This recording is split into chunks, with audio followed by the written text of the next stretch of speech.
a storm coming here in Vermont. It has already started raining. We're supposed to get a lot of snow.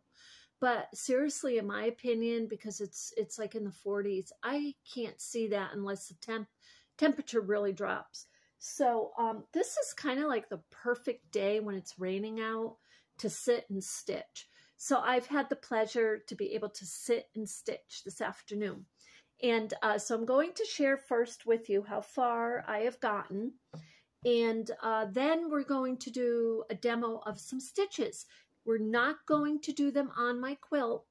And the reason is for this particular project, I'm feeling like I want to come back around because I just used a whole different, not totally different strategy. At least in building, I'm doing the overlapping and underlapping.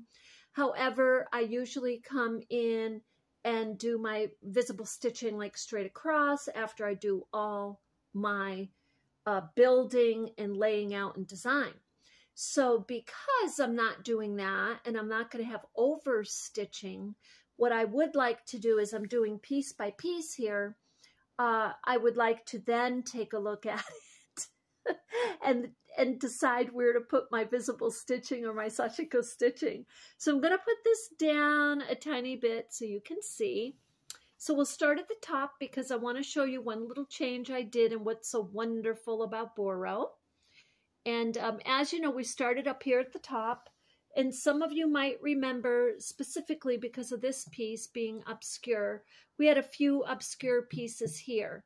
And I kept looking up at them like they kept catching my peripheral vision. I did not like it. I realized I didn't like them. So I left them right where they were and I put a patch on. Done.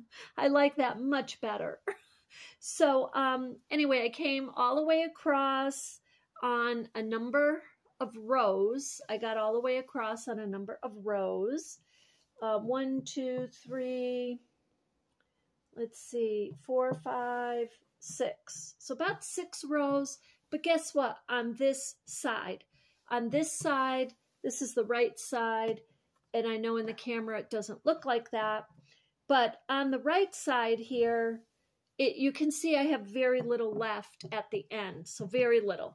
Now, I had been focusing on the right, on the left. And I'm like, I got to stop focusing on the left. And somehow I shifted over on the other side. But this is the left side. And so I got 1, 2, 3, 4 at the least over there.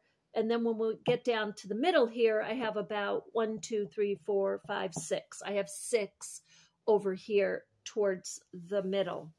So, and then over here, and that's just because when I was building, if I decided to add another piece right here, just because it caught my eye or it was something I really wanted to do, I got that piece in and I started to sew, and then I got another piece in and I was just doing those pieces there. So that's what happened there. And so I'm loving this.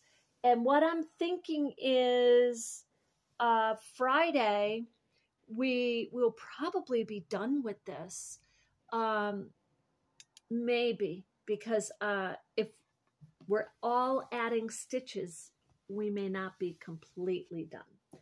So I'm going to put this to the side for a few. I'm going to put it over here, get it out of the way so you can see the table.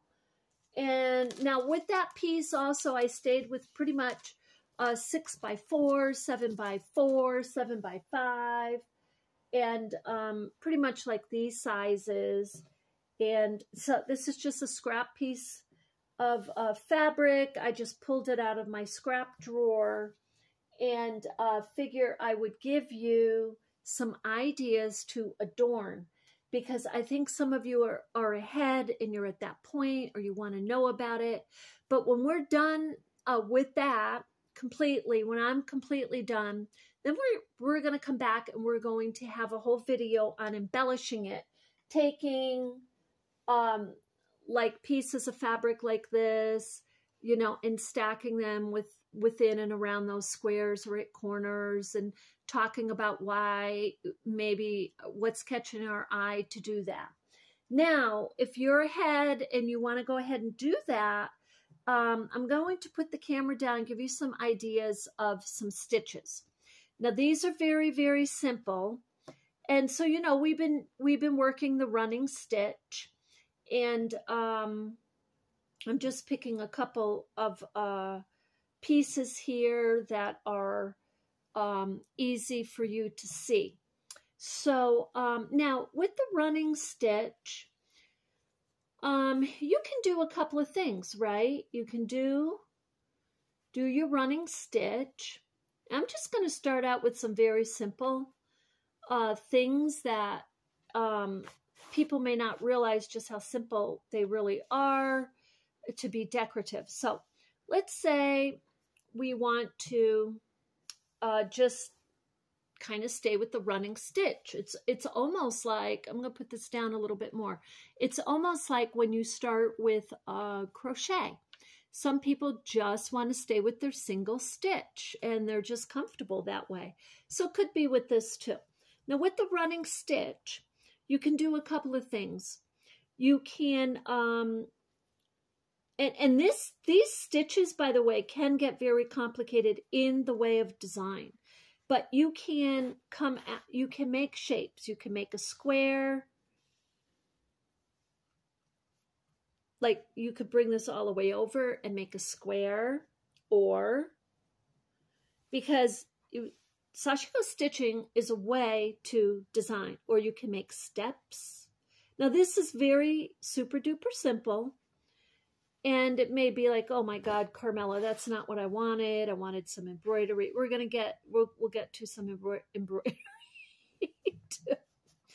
But the thing of it is, when you do this type of deal, and if you want, you could even draw on your fabric and just use your running stitch. Now, the running stitch can also very easily, you can make it into crosses, right? I'm just going to show you. You can make it, and that's just by going vertically, right? Just go vertical through your horizontal. Super simple, right? Now, let's say though, I'm just going to do back stitch because you can do those too. Let's say you want to make a star, okay? So you can make stars. Now, this is something that I do. I love to make stars. I totally love it. So, you know, with the stars, all you're doing is doing a few more running stitches. You're just going through the center of it, and you're going to loop up the back and just come out to go horizontal, right? So this is your star. And the stars, when you start your stars, they don't have to be perfect. But look how pretty that is. That's all from a running stitch. Put this down a little farther. Okay, that's good. So that's all from a running stitch. Now, if you want to make a French knot, like let's say you want to make flowers, okay? The French knot, there's a couple of ways. There's a French knot, and then there's like this longer, thicker knot. I think it's called bullion or something like that. But a French knot, and you can do a couple ways. So just when you wrap the thread around your needle, keep it, you got to try to keep it tight, right? You got to keep it tight. Wrap the thread towards you around your needle, and then just kind of go back in and kind of bring the needle up where you think you want it again. But this, and be careful that this doesn't nest on you. And this is a little knot. That's a little knot. Now, when you do that a number of times, this becomes extremely, absolutely very beautiful. And there's certain places already on my quilt where I know I'm going to be putting some French knots. So we'll do that again. And it's just, you got to keep it nice and tight, and you wrap it about 2 or 3 times. That's all. And then you're going to bring it and bring the needle up where you want it next. And there you've got your little French knot. Now the bullion knot, or one that comes out, and I use that also, by the way, the bullion, I believe it's called in embroidery. By the way, if anyone has cross-stitched, and you know, I'm getting on in years because I forgot that one of the first things when my kids were really tiny, I was painting castings of like clay and selling them like little figures. Just loved painting them. And I was cross-stitching Kleenex boxes and everything. And when you cross-stitch, if any of you had cross-stitched or embroidered, so you'll have these skills automatically because you learn from that. You learn from the grid, the plastic grid that you're putting the yarn through. There's a lot of different types of stitches. You can apply those here. So anyway, now, so the bullion is a little tricky for me, and I do use it sometimes when I'm going to do them in a bunch, and I kind of want a free kind of an artsy look, because I don't always get this perfectly looking like a horn or whatever the bullion is supposed to mean, to tell you the truth. But I'm going to show it to you. Instead of 2 or 3 times around the needle, you're going to go about 7 or 8. So 1, 2, 3, 4, 5, 6, 7, 8. It's got to be tight. You can even go a couple more, but it's got to be really tight around your needle. Now, and the effect that you should get is that it, you know, it is like a stacked French knot, like this. And that came out beautifully. So let's say you have flowers and you just want a little bit more of a lift, or you want a little more texture, is what I'm saying. So it's the same as your French knot, only you're doing it, do it at least 7, and maybe 7 to 9.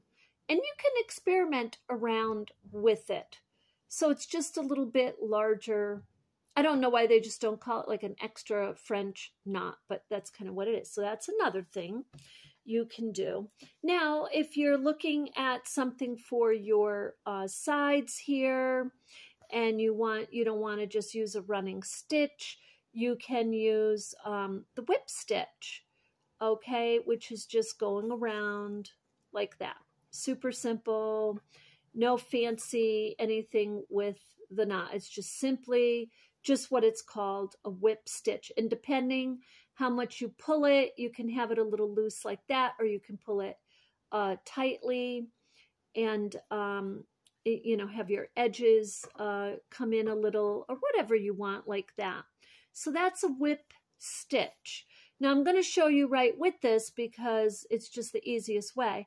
So if you come like this, and you, instead of putting your needle through and making a typical whip stitch, you just let that needle kind of go through the loop. So let the needle kind of go through the loop like that, and then come around again, and you're going to go through the loop. And what it does is it makes a blanket stitch. So it doesn't matter if you go in the back or the front. So I'll show you. You go in the back. What matters is that you're looping. You want to loop, see? So let's say I forgot I was going in, and I come in the front. The big deal is that you're going through the loop. That's the big deal. But try to, certainly be consistent whether you're going to go through the back or the front. Just just because it would make your life so much easier. So that's a blanket stitch. So you got a WIP stitch, you got a blanket stitch. These are stitches you can do between your two pieces here. And so you can play around going like you're going to make your running stitch. You're going to do your running stitch, and then you come up through, come up in the middle, or just towards, it doesn't matter, seriously, if you come up in the middle. Come up in the middle is fine. And in your loop of, like, you're not doing a run a stitch now. Now you're just doing like a chain stitch. You're going down like you're going to make your running stitch, and you come back up through your little loop, and all of a sudden you start realizing, oh my God, that looks like a chain. It starts making a chain. So that's another little decorative thing that you can do. Now, running out of yarn.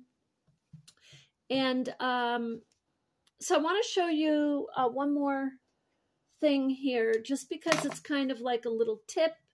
It's like a little tip for you to, and it's so simple, but it can make all the difference in decorating. So another thing you can do, I'm going to show you two more things. So another thing you can do is, oh, and I'll tell you what, over on Patreon, I'm going to do a whole video on just stitches. We're going to do lots and lots of stitches. These are the main ones that I use, but there's many, many others.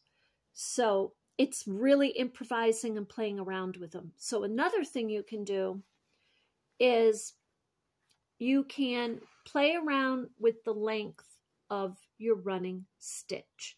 So you do a short one, and usually you have a shape here, but let's just play around with it for a minute. So I just made a short running stitch, kind of. Now right next to it, I'm going to make just a little bit longer. And you're like, oh, I know what you're doing, Carmella. But you know what? The only reason it's not embroidery. Okay, so I did a longer stitch. Now I'm going to do just a little bit longer. Just a little bit longer. And I'm not drawing anything. This is all freehand. Now I'm going to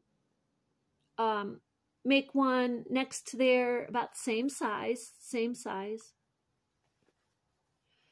Now, the thing about the short and the long running stitch is that you can make decorative, very pretty designs with these.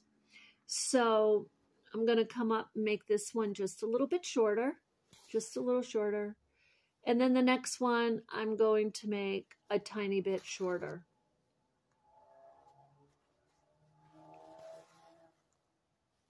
Like that. And, okay, so if you take a look at this, okay, those are just short and long running stitches. However, what we really just did here is, if we wanted to call it this, we can say that we just made a really pretty, and you can use different thread colors or your embroidery thread, but you can make a different color stem for your flower, or make different color flowers. So now this is an idea of just adding to the center of your blocks here with stitches. Those are stitches. Now, and then I want to, just for those who are ahead, I just kind of want to give you some ideas on stacking. So, so first, the other stitch I want to show you, and some of you have seen this and you're very familiar with it, is just the teeny little tiny seed stitch. And that's exactly what it is. It's a teeny tiny little seed stitch, and you are basically bringing your needle up in a very random direction, you're going back down. You could do like a little back stitch there, or go forward, or go to the side, or to the left or right. But whatever you do, you're keeping it super duper tiny. And so then you're bringing your needle up somewhere else. And the reason you're coming up all over the place is because it's supposed to be sporadic. And I mean, you could like make these in a perfect little circle or a little triangle, but the method is to be coming up and around sporadically. So, and this is very, very pretty. Some of you probably know that's my best. Like, I love this stitch. It is so simple and so delicate and so beautiful. It goes beautiful with flowers. So, okay, we have that. Now I'm going to put this down for a moment, and I'm just going to grab a couple little pieces of fabric I have on the other side of the room here. And I just want to go over this with you, and this piece that I have, and bring this piece that we used the other day right here, just for those who are at that point and you're like ahead and you're like, yeah, I want to do my stacking. So now this is what I have done, and most likely will do as we go forward. I'm just trying to get some smaller pieces here. I love to have at least two, but I like to have at least 3 pieces of different color fabrics, and it doesn't matter what they are. It's nice if you can get them to pop. This is for sure. But so I have these here. This is going to be beautiful. I'm going to actually finish this piece. However, I just want to show you that when you have your everything sewn on, some of the things you want to look for is what your eye gravitates towards and you're not feeling really good about for some reason. Maybe you just don't like that corner, or maybe in this piece you just love the color, but you really want something there to pop. So either or, whatever the reason, and you don't even need a reason. But let's say we're going to, I just want to kind of put this one between this piece and that piece. Look at this already. I mean, so I'm just testing that out for a moment. And, but what I like to do is I like to play around with the type of stacking. So now I'm going to show you this first. That's a very typical type of stacking right here. You have the first, second, and third. Look how beautiful that is. I mean, seriously, I just, I can't get enough of this, right? I can't. But I just love that. Now, if I put that here, for me, it takes away. It totally takes away from this whole thing. So I'm not crazy about that. So for me, I go more for feeling what really is popping, making me happy when I look at it. Sometimes it's a single piece with just some sashiko stitching around in it. Now, when you do your single pieces, you can do all your sashiko stitching around here. Remember, that's decorative also. That's highly decorative in Japan. They teach traditional, highly skilled classes on the sashiko stitching alone. But this, look at this even. I mean, this is lovely. Now, when you stack them, you try to kind of keep your overlapping idea in mind. And because the overlapping, I just don't even know how to explain it. It just makes things pop. So, and you can use as many pieces as you want. But typically, when I do layering and stacking, when I come back to my quilt, what I'm going to be doing more of is between the pieces. I may choose to put this piece, let's say, between the pieces. And in my own mind, in my own world, I look at that like as a connector from one beautiful piece to another, and it's just lovely.